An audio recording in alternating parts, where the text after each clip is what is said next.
Hi, welcome to our channel of IGNOU Audiobooks, Indira Gandhi National Open University, School of Vocational Education and Training, SOVIT, Diploma in Business Process Outsourcing Finance and Accounting, DBPOFA, revised.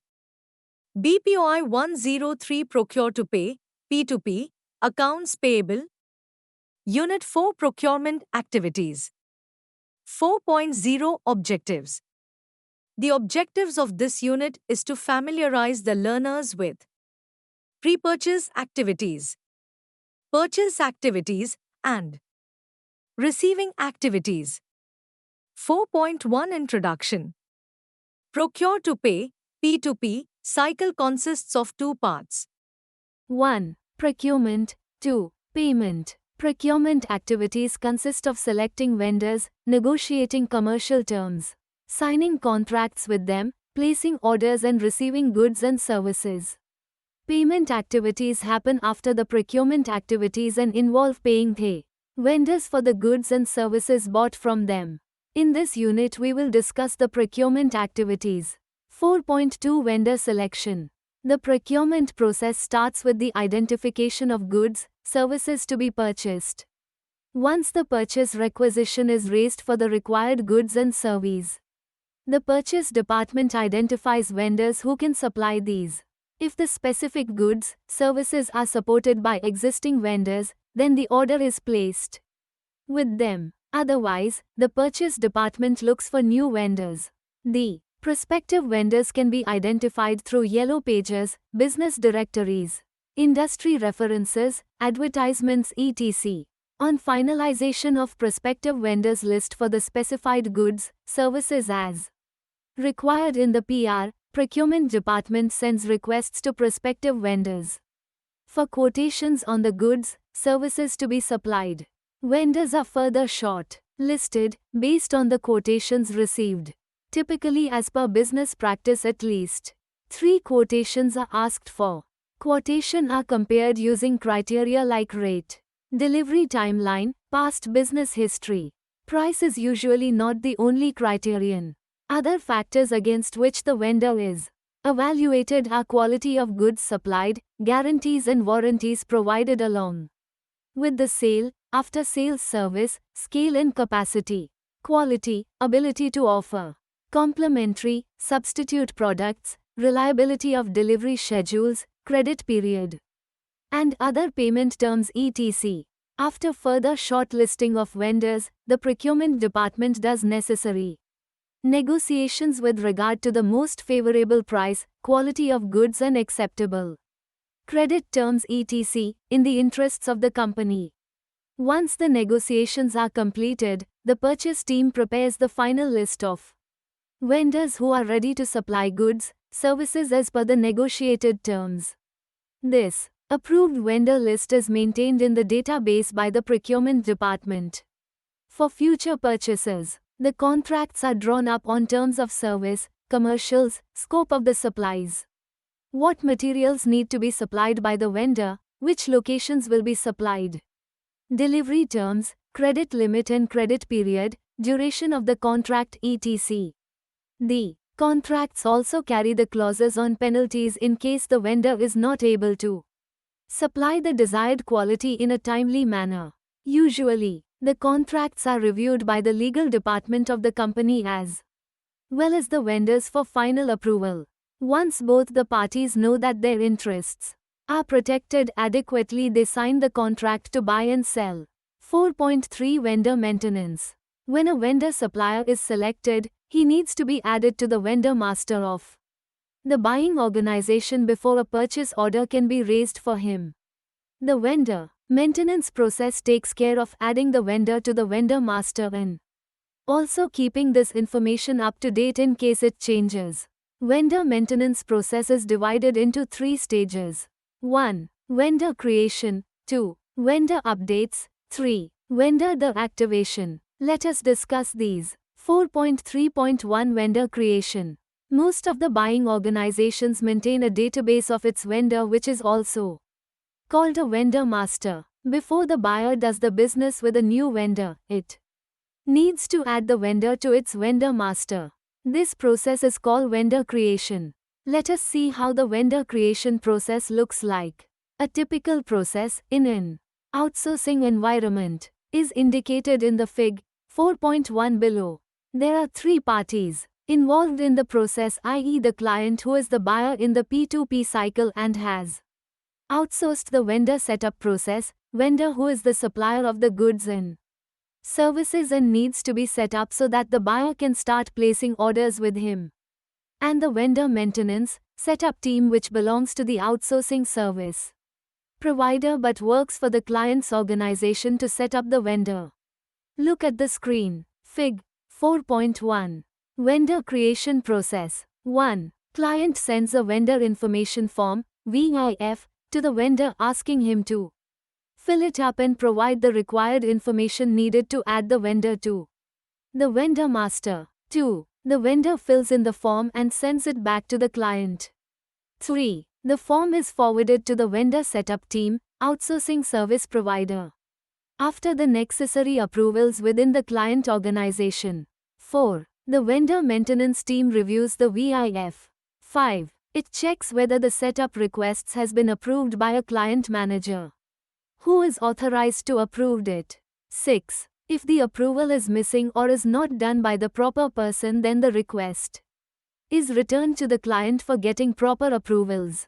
7. If the proper approval is there, the setup team checks for whether the vendor already exists in the vendor master. Duplicate check the postal code, vendor name and bank details. Post checking of all the above criteria. Also please check for the VAT, TIN, tax identification number, whether both are same or different. 8. If the vendor does not exist in the vendor master, then the VIF form is reviewed for completion. If any information that is mandatorily required is not provided in the VIF, the request for vendor creation is put on hold.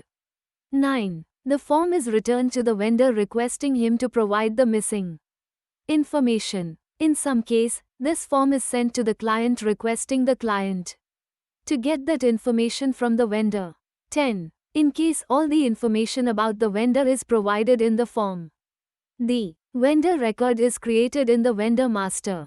Once the new vendor is created, a vendor code is generated. This vendor code identifies the vendor uniquely and is used as a reference in all the future transactions with the vendor.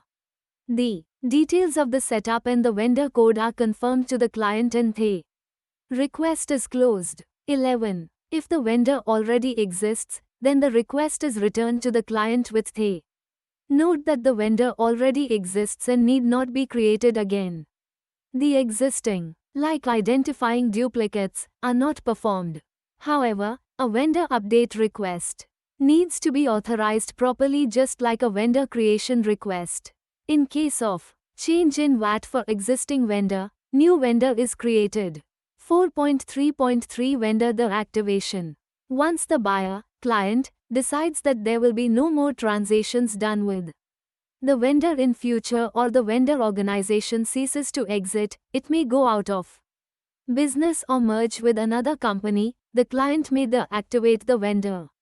After all the accounts with the vendor are cleared, the client needs to create a deactivation request and send it to the vendor setup team that activates the vendor from the vendor master. Vendor deactivation does not delete the vendor's record from the vendor master. It only disables any further transaction, e.g. raising a PO, making a payment etc., on the vendor's account. In normal industrial practice, the word vendor deactivation is replaced with vendor cleansing activity, where a periodical review database will eliminate duplication of vendor, block, unblock, deletion, flagging the vendor for deletion. Vendor will be flagged for deletion if the buyer decides that there will be no more transactions done with the vendor in future. Control in the vendor setup process. When a new vendor is created in the vendor master or an existing one is modified, then to avoid mistakes in the process, certain controls need to be exercised. The controls that are required to be implemented during the process of vendor creation and updates are: 1. The vendor's name and credentials, postal code, bank, VAT, should be Checked in the system before the setup to avoid setting up the same vendor twice. Duplicate. 2. The setup request and any changes in vendor details need to be authorized by the appropriate authority in the client's organization, procurement, buyer. 3. The setup request should be accompanied with a set of supporting information provided by the vendor directly on the vendor's letterhead. 4. The payment information, especially the bank account and payment address, should be provided by the vendor. In some situations, this information is requested along with a letter from the vendor's banker to verify the bank's information on their company letterhead, or invoice copy sent from vendor company email address for bank change form, i.e. which is the old client's organization. This kind of communication is called escalation. 4.4 Quality and performance measurement. When the vendor setup process is outsourced, then the client measures quality of the process and the performance of the team which is working on this process. The performance measurement criteria used for this are called process metrics. The metrics used to measure the vendor setup process are 1. Accuracy, refers to the correctness of the data that are entered to set up the vendor. Accuracy is the most important metric in the vendor setup because if the vendor setup data is inaccurate, then it leads to problems in processes that follow, like payments may be made to the wrong party, the purchase orders and letters sent to the vendor may not reach him, any telephone calls made to the vendor may not reach the correct person. The accuracy metric that is measured for vendor setup is A. No of transactions with no data entry errors reported per month. 2. Turnaround time, TAT. This is the average time taken to complete the request from the time it is assigned to the outsourcing team. The TAT metrics that are measured for vendor setup are A. Average time to set up a new vendor. B. Average time to service a modification request. 3. Productivity. This refers to how many requests have been completed within a given amount of time. The productivity metrics that are measured in vendor setup are A. No of vendor setup requests received per day. B. No of setup request closed per day. Reconciling and settlement of accounts also becomes a problem. Another important thing to watch out for is verification of the bank account details of the vendor. There are instances wherein frauds have been committed by setting up fake bank accounts. This resulted in money going to different bank account and not reaching the vendor. The bank account details must come to the outsourcing team in a manner that they cannot be tampered with even by the client. They should preferably be on the vendor's letterhead accompanied by a letter from the vendor's banker verifying the bank account details. 4.5 Purchase activities. Purchase activities consist of purchase requisition and purchase order process. Purchase requisition. Purchase requisition is a request to purchase some goods, service, raised internally in the buyer organization by the end users.